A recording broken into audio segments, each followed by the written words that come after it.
فَمِنْهُمْ مَنْ آمَنَ بِهِ، بس ان میں سے بعض ایمان لائے، جیسے عبداللہ بن سلام اور ان کے رفقا اور دیگر یہودی اور عیسائی جو اہل کتاب تھے، مگر نبی اکرم صلی اللہ علیہ وآلہ وسلم پر ایمان لے آئے۔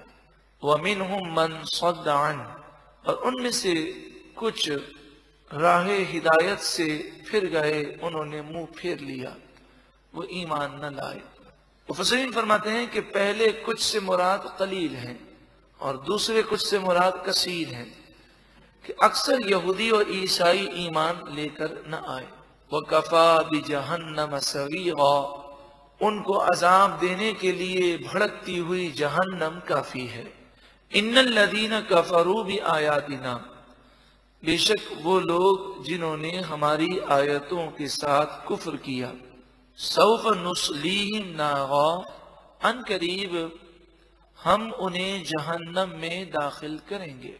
کلما، جہنم کی ہولناکی کا ذکر ہے، کلما نضجت جلودہم، جب کبھی ان کی کھالیں آگ میں جل کر پک جائیں گی، بدلناہم جلودا غیرہا، ہم انہیں دوسری کھالیں پہنا دیں گے، لیذوقوا العذاب، تاکہ وہ عذاب کو چکھیں۔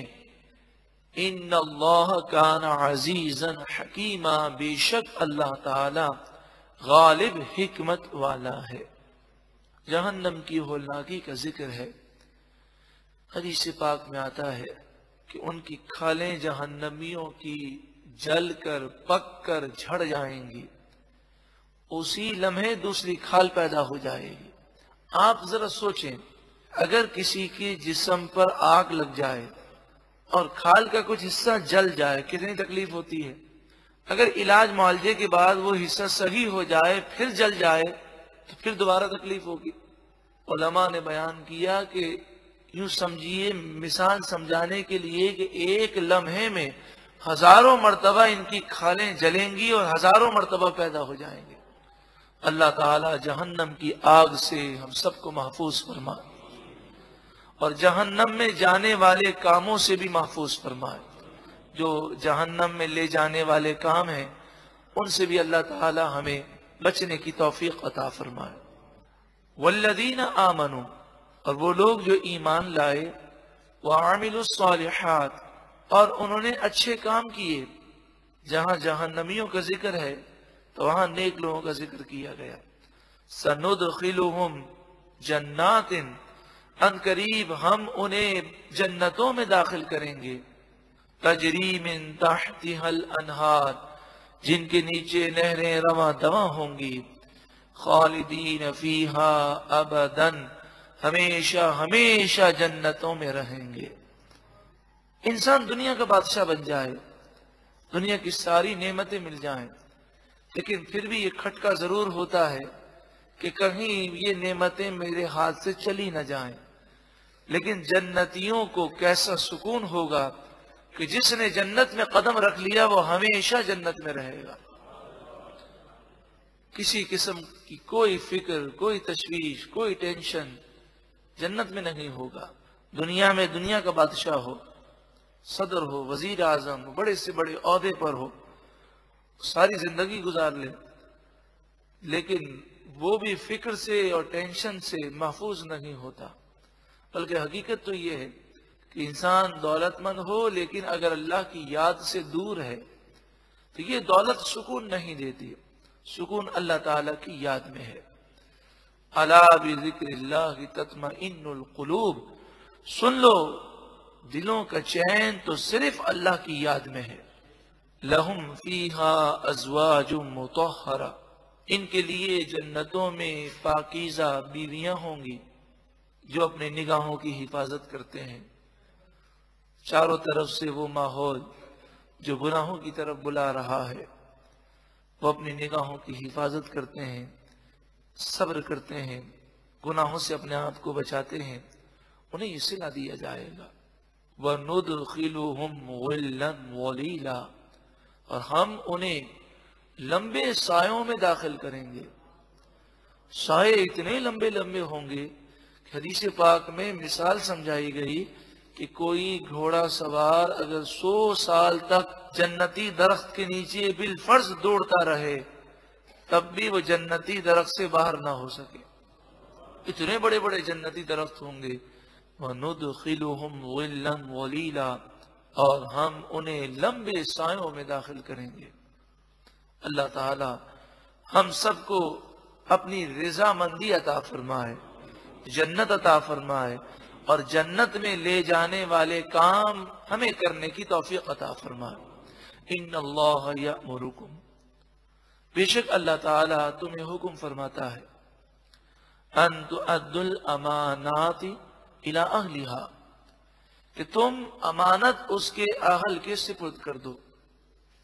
جو امانت کا اہل ہے اسے امانت دی جائے. ایک تو اس کی یہ معنی ہے کہ اگر کسی نے آپ کے پاس امانت رکھوائی تو وہ امانت میں آپ خیانت نہ کریں اور جو اس کا مالک ہے اسے وہ امانت وقت پر واپس کر دیں. یہاں پر یہ بھی عرض کر دوں، امانت میں شرعی قاعدہ یہ ہے کہ اگر کسی نے 1000 روپے آپ کو امانتاً رکھوائے تو آپ اس کی اجازت کے بغیر اس کو استعمال نہیں کر سکتے. ایسا نہیں ہوگا کہ آپ استعمال کر لیں اور پھر جب وہ مانگنے آئے تو دوسرے 1000 روپے دے دیں. اگر ایسا کیا تو آپ کو اس سے معافی مانگنی ہوگی. ہاں اس کی اجازت ہو تو امانت کو استعمال کیا جا سکتا ہے. دوسری بات یہ ہے کہ یہاں پر دوسرے معنی بھی ہیں. بے شک اللہ تعالیٰ تمہیں حکم دیتا ہے کہ امانتیں اہل کے سپرد کرو.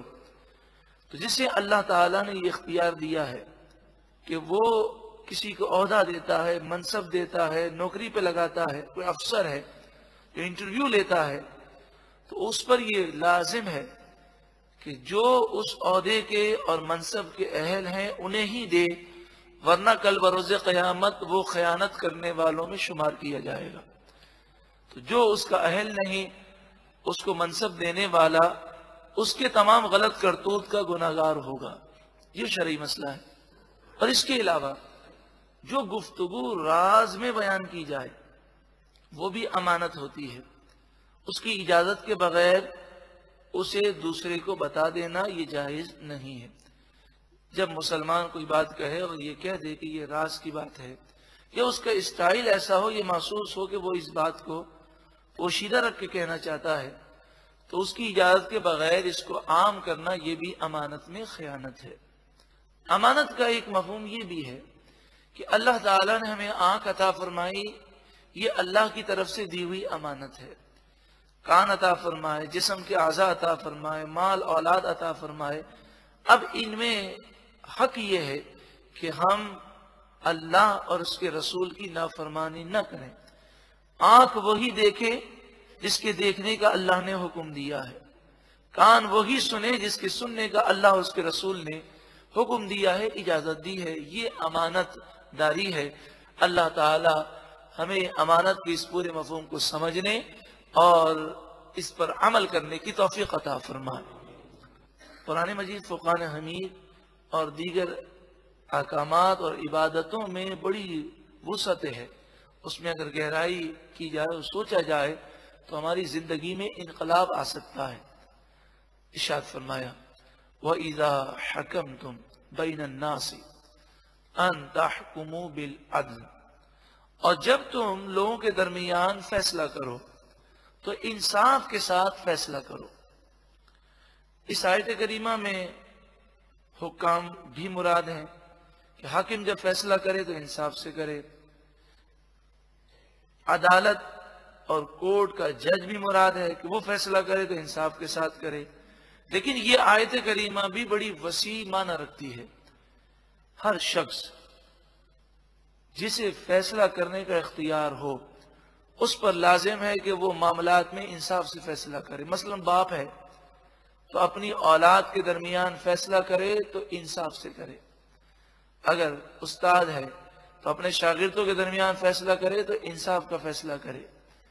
اسی طرح ہر معاملے میں، اور اس معاملے میں جب فیصلہ کریں تو یہ نہ دیکھا جائے کہ مجھے کون عزیز ہے، مجھے کون محبوب ہے، اور یہ بھی نہ دیکھا جائے کہ کون میرا قریبی ہے، بلکہ یہ دیکھا جائے کہ حق پر کون ہے، اس کا ساتھ دیا جائے اور اس کے حق میں فیصلہ کیا جائے. ان اللہ نعم ما یعظکم بہ، بے شک اللہ تعالی تمہیں بہت ہی پیاری نصیحت فرماتا ہے۔ یہ کتنی پیاری باتیں ہیں، ہے کوئی اس نصیحت پر عمل کرنے والا؟ ان اللہ کان سمیعا بصیرا، بے شک اللہ تعالی خوب سننے والا، خوب دیکھنے والا ہے۔ تمہارے کلام کو سن بھی رہا ہے، تمہارے معاملات کو دیکھ بھی رہا ہے، اللہ دیکھ رہا ہے۔ یہ جب تصور قائم ہو جائے تو گناہوں سے بچنا آسان ہو جاتا ہے، گناہوں سے نفرت پیدا ہو جاتی ہے کہ وہ میرا خالق اور مالک دیکھ رہا ہے جو گرفت کرنے پر قادر ہے، ساری نعمتیں اسی کے قبضہ قدرت میں ہیں، وہ جسے دینا چاہے کوئی روک نہیں سکتا، اور جس سے ناراض ہو کر لینا چاہے تو کوئی لینے سے نہیں روک سکتا۔ دنیا کے لوگ جن کی خاطر ہم گناہ کرتے ہیں، یہ نہ ہمیں کچھ دے سکتے ہیں نہ لے سکتے ہیں، اللہ دیکھ رہا ہے۔ بس یہ تصور قائم ہو جائے، ان اللہ کان سمیعا بصیرا، بے شک اللہ تعالی خوب سننے والا، خوب دیکھنے والا ہے۔